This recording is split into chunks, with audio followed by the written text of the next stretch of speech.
kita sendiri maklum kalau 3 meter 3 meter itu hampir kalau kita mau dia jarak dan jurang itu pun sudah lebih hampir 10 kaki atau 3 meter. Jadi apa yang saya nyatakan tadi, kami akan pastinya pertimbangkan khas. We now have breaking news. Kuala Lumpur, Kementerian Kesihatan KKM akan mempertimbang langkah menyediakan kawasan khas merokok khususnya bagi premis makanan di kawasan sempit. Menteri Kesihatan Datuk Seri Dr. Zulkifli Ahmad berkata, premis di kawasan sempit agak sukar bagi mematuhi jarak 3 meter untuk merokok yang dikuatkuasakan ketika ini. Kementerian Kesihatan mengambil pertimbangan hal ini. Kita sedia maklum kalau jarak 3 meter dari premis makanan sudah hampir dengan premis lain. Kami pasti akan mempertimbang keperluan mengadakan tempat tertentu seperti negara maju lain iaitu Singapura, Jepun dan Hong Kong di mana mereka punya tempat yang diizinkan untuk merokok. Katanya kepada pemberita pada sesi perjumpaan meja bulat sempena program tinjauan mesra Permen Bersih Bebas Asap Bebas hari ini. Mengulas lanjut, beliau berkata perkara itu bukanlah satu langkah mengundur ke belakang, sebaliknya memastikan larangan merokok pada jarak 3 meter dari premis makanan dipatuhi. Kami akan ambil pertimbangan yang serius supaya kawasan sempit seperti Jalan Alor Bukit Bintang ada tempat khas untuk perokok, katanya.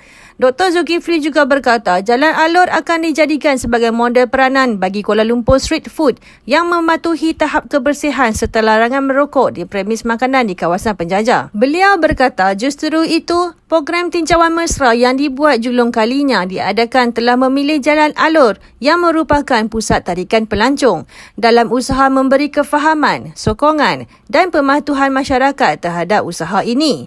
Malam ini kita ambil langkah dekati pemilih untuk memastikan agenda kempen premis bebas dapat dijayakan. Sepanjang tinjauan mesra tadi juga, 3 premis telah mendapat pengiktirafan premis bersih dan selamat BESS.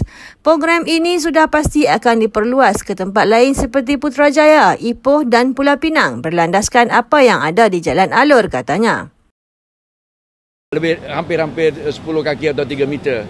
Jadi apa yang saya nyatakan tadi, kami akan pastinya pertimbangkan khas, akan keperluan mungkin keperluan untuk mengadakan dedicated tempat-tempat tertentu supaya seperti mana negara-negara maju yang lain, Singapura, Hong Kong, Jepun, mereka punya tempat-tempat yang mana mereka diizinkan merokok di kawasan-kawasan designated area itu.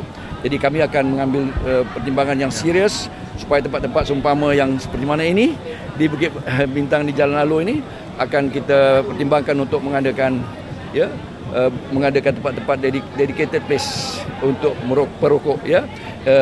Itu bukan satu the march backward ataupun patah balik ke belakang, tetapi untuk memberikan supaya mereka tidak merokok